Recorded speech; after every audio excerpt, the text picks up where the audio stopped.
ഭഗവതേ വാസുദേവായ. ഓം ശ്രീകൃഷ്ണ പരമാത്മനേ നമഃ. ഓം ശ്രീമദ് നാരായണീയത്തിലേക്ക് ഏവർക്കും സ്വാഗതം. 5-ാം ദശകത്തിലെ 4-ാം ശ്ലോകത്തെ കാണാം. മായാസന്നിഹിതോ പ്രവിഷ്ടവപുഷാ സാക്ഷീദിഗീതോ ഭവാൻ ഭേദേസ്താം പ്രതിബിംബദോ വിവിശിവാൻ ജീവോഭിനൈവാപര കാലാദി പ്രതിബോധിതാഥ ഭവതാം സഞ്ചോദിതാ ച സ്വയം മായാസാ ഖലു ബുദ്ധി തത്വമസൃജത് യോസൗ മഹാനുച്യതേ. ഓരോ വാക്കുകളിലേക്കും അർത്ഥതലത്തിലേക്കും ആദ്യം നോക്കാം. മായാ സന്നിഹിത, മായയോട് ചേർന്ന് നിൽക്കുന്നവൻ. മായാ സന്നിഹിത, മായയോട് ചേർന്ന് നിൽക്കുക. അങ്ങനെയുള്ള ഭവാൻ, ഹേ ഗുരുവായൂരപ്പ, ബ്രഹ്മം തന്നെയായിട്ടുള്ള അങ്ങ് എങ്ങനെയാണ്? അപ്രവിഷ്ടവപുഷ, മായയാൽ പ്രവേശിക്കാത്ത സ്വരൂപത്തോടുകൂടി, മായയിൽ പ്രവേശിച്ചു പ്രവേശിച്ചില്ല എന്നുള്ള സ്വരൂപത്തോടുകൂടി. ഭവാൻ സാക്ഷി ഇതി ഗീത, ഹേ ഗുരുവായൂരപ്പ, അങ്ങ് എല്ലാത്തിനും, എല്ലാ മായാകാര്യങ്ങൾക്കും സാക്ഷിയാണ് എന്ന് പറയപ്പെടുന്നു. ഭേദേ ഉപലക്ഷിതാം താം പ്രതിബിംബിത വിവിശിവാൻ, പ്രതിബിംബത വിവിശിവാൻ. നാനാത്വത്തിലൂടെ അല്ലെങ്കിൽ വൈവിധ്യത്തിലൂടെ കാണപ്പെടുന്ന ആ മായയെ അതിൽ പ്രതിബിംബ സ്വരൂപനായി പ്രവേശിച്ചിരിക്കുന്നത് ഹേ ഗുരുവായൂരപ്പ അങ്ങ് തന്നെയാണ്. ജീവഃ അഭി അപര ന ഏവ, ജീവാത്മാവ് അത് വേറെ ആരുമല്ല, അവിടുന്ന് തന്നെയാണ്.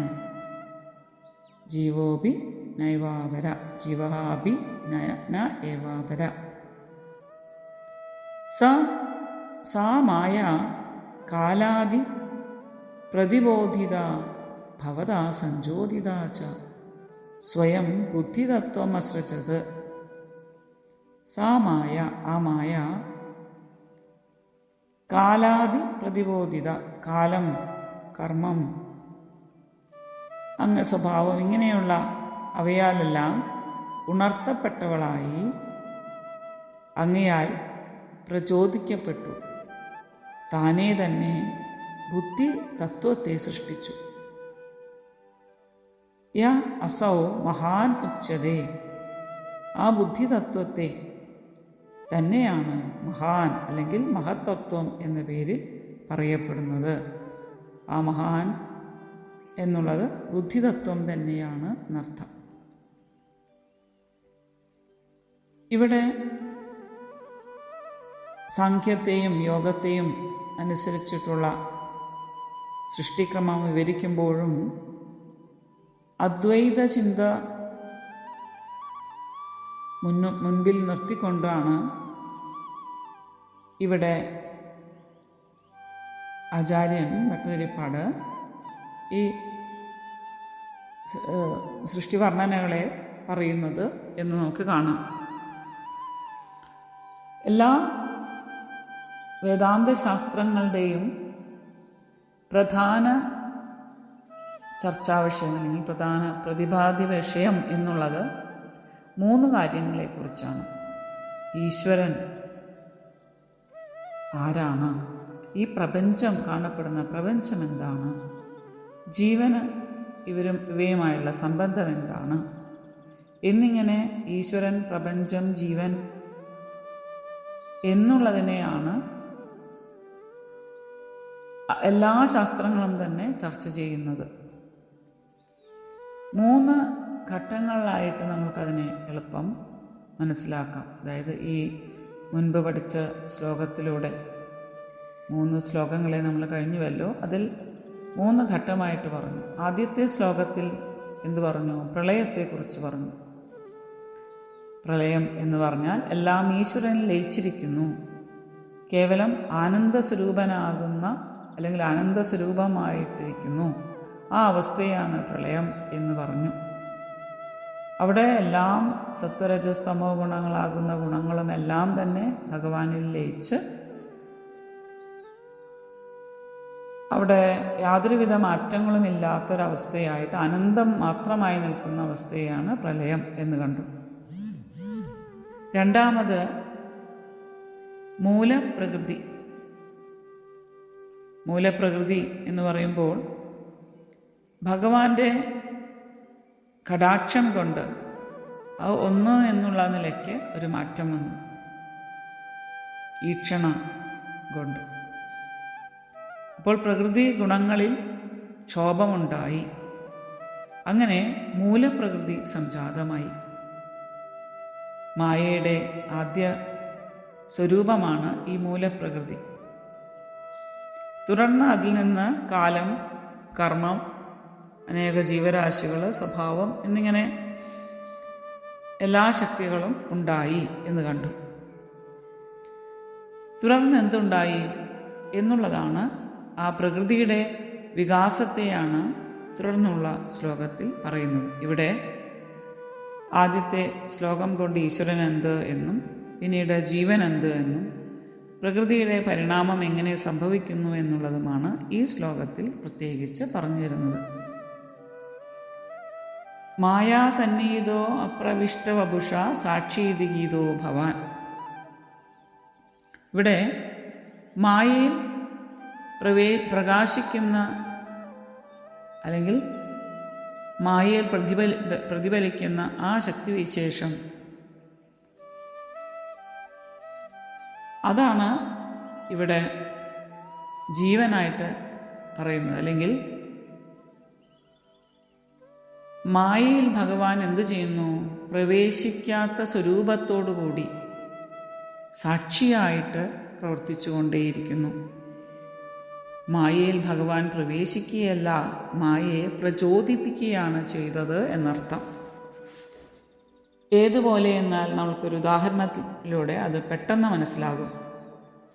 സൂര്യൻ്റെ സാന്നിധ്യം കൊണ്ട്, സൂര്യൻ എല്ലാത്തിനെയും ഉണർത്തുന്നു.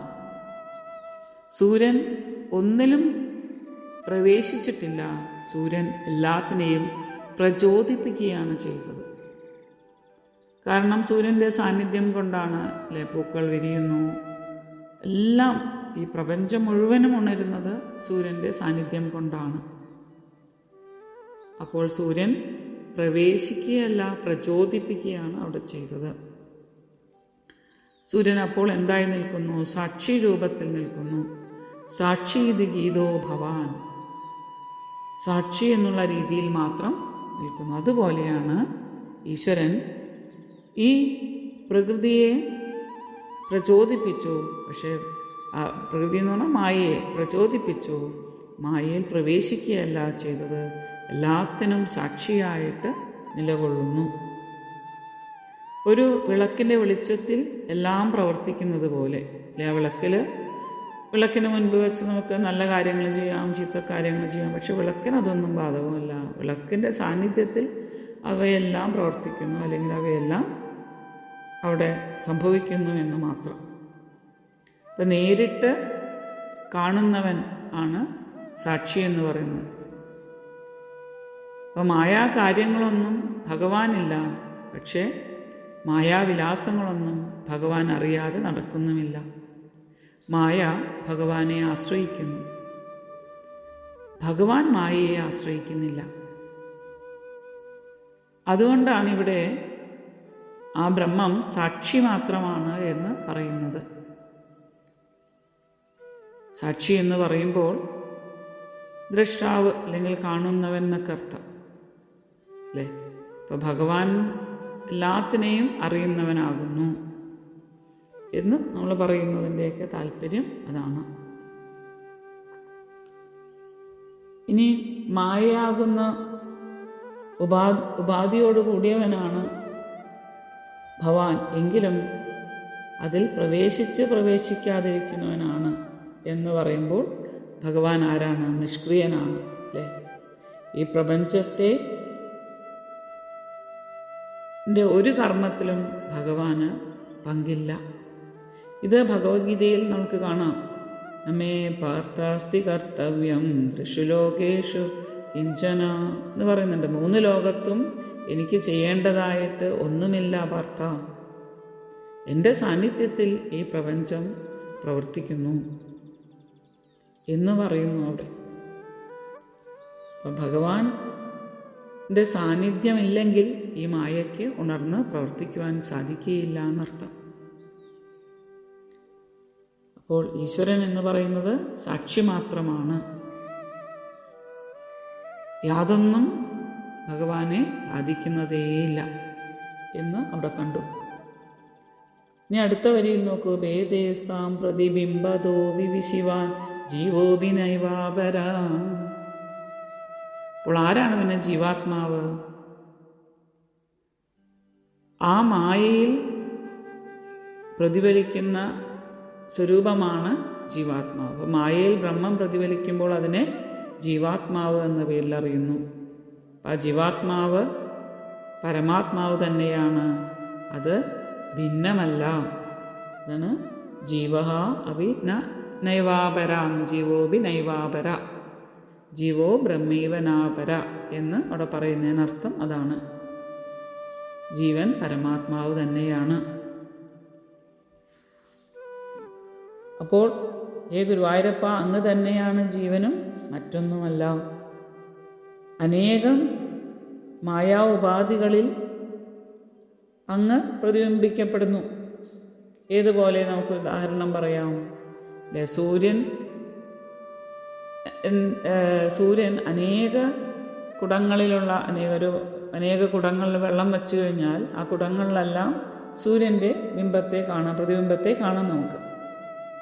അതുപോലെ ഏകനായിട്ടുള്ള സൂര്യൻ, അതിൽ അനേക പ്രതിബിംബങ്ങൾ, ആ പ്രതിബിംബങ്ങളെല്ലാം തന്നെ എന്താണ്? ജീവനാകുന്നു. ഇനി അങ്ങനെ ഒരു പ്രതിബിംബം എന്തിൽ നിൽക്കുന്നു? ഉപാധിയിൽ, വെള്ളമാകുന്ന ഉപാധിയിൽ നിൽക്കുന്നു. അപ്പം ആ ഉപാധിക്ക് എന്ത് മാറ്റം ഉണ്ടെങ്കിലും ആ പ്രതിബിംബത്തിനെ അത് ബാധിക്കുകയും ചെയ്യുന്നു. ഉദാഹരണം, വെള്ളം ഇളകുകയാണെങ്കിൽ അതിൽ കാണപ്പെടുന്ന സൂര്യൻ്റെ ആ പ്രതിബിംബവും ഇളകുന്നതായിട്ട് കാണാം. വെള്ളത്തിൽ എന്തെങ്കിലും മാലിന്യങ്ങൾ കലർന്നാൽ ആ പ്രതിബിംബത്തിന് മങ്ങലേൽക്കും. അതുപോലെ ഇനി അഗ്നിയുടെ ഉദാഹരണത്തിലും ഭാഗവതം പോലെയുള്ള ശാസ്ത്രങ്ങളൊക്കെ അഗ്നിയെ ഉദാഹരിച്ച് ഉപനിഷത്തിലുമൊക്കെ പറയും, അല്ലേ? ഒരു അഗ്നി മാത്രമേ ഇവിടെയുള്ളൂ. പക്ഷെ ഉപാധിക്കനുസരിച്ച് അഗ്നിയിൽ പല പല രൂപഭേദങ്ങൾ നമുക്ക് കാണാം. ഉദാഹരണത്തിലൊരു മെഴുകുതിരി കത്തുമ്പോൾ ഒരു ചെറിയൊരു നാളമായിട്ട് നമുക്ക് കാണാം. ഒരു സാധാരണ അടുപ്പിലൊക്കെ വയ്ക്കുന്ന സമയത്ത് ആ വിറകാകുന്ന ഉപാധിയുടെ രൂപത്തിൽ അത് കുറച്ചുകൂടി വലുതായ രീതിയിൽ നമ്മൾക്ക് അഗ്നിയെ കാണാം. എന്നാൽ വലിയ വനത്തിനെല്ലാം, അല്ലേ, തീ പിടിക്കുന്ന സമയത്ത് അവിടെ അഗ്നി വലിയ രൂപത്തിൽ ആളി കത്തുന്നതായിട്ട് നമ്മൾക്ക് കാണാം. പക്ഷേ അഗ്നി ഒന്ന് മാത്രമാണ്, ഉപാധിക്കനുസരിച്ചാണ് അവിടെ മാറ്റം വരുന്നത്. ഒരേ ഒരു ഈശ്വരൻ മാത്രമേ ഉള്ളൂ. അനേക ഉപാധികളിൽ പ്രതിബിംബിക്കുന്നത് കൊണ്ട് അത് വിവിധങ്ങളായിട്ട് നമ്മൾക്ക് തോന്നുന്നു എന്ന് മാത്രം. അപ്പോൾ ഈശ്വരൻ ഈ പ്രപഞ്ചത്തിൽ പ്രതിബിംബമായി വിലസുന്നു. അപ്പം നേരിട്ട് പ്രവേശിക്കുകയാണോ? അല്ല, പ്രതിബിംബമായിട്ട് കാണപ്പെടുന്നു എന്ന് മാത്രം. ഈ മായയുടെ ഈ കാണപ്പെടുന്ന മായയിൽ പ്രതിബിംബിക്കുന്ന ഈ സ്വരൂപത്തെ, ഈ പ്രതിബിംബങ്ങളെയാണ് ജീവൻ എന്ന പേരിൽ അറിയുന്നത്. അപ്പം ജീവൻ ഉണ്ടായതാണോ? അല്ല, ജീവൻ കേവലം പ്രതിബിംബം മാത്രമാണ്. അതുകൊണ്ട് ജീവനെ എവിടെയും നമ്മൾക്ക് ജീവൻ ഉണ്ടായി എന്ന് പറയുന്നില്ല അല്ലേ? കാരണം സൃഷ്ടിക്കപ്പെട്ടിട്ടില്ല. ജീവൻ എന്തുമാത്രമാണ്? പ്രതിബിംബം. നമ്മൾ കണ്ണാടിയിൽ കാണുന്നത് പോലെ എന്ന് പറയും. കണ്ണാടിയിൽ നമ്മൾക്ക് പ്രതിബിംബം കാണാം. അപ്പോൾ ആ പ്രതിബിംബം അവിടെ ഉണ്ടാക്കിയതല്ല.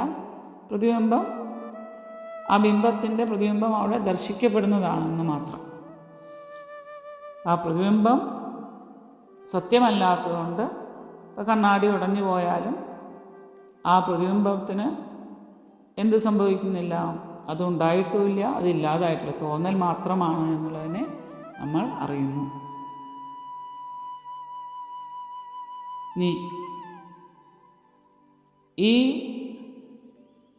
ഇവിടെ ജീവനായി കാണുന്നതെല്ലാം തന്നെ ഈശ്വരൻ്റെ പ്രതിബിംബമാണ്. അതായത് ഉപാധിയിൽ ആ ബിംബത്തെ കാണുന്നതാണ്. ഇവിടെ ഉപാധിയിലൂടെ കാണുന്നതിനെയാണ് ജീവൻ എന്ന് പറയുന്നത്.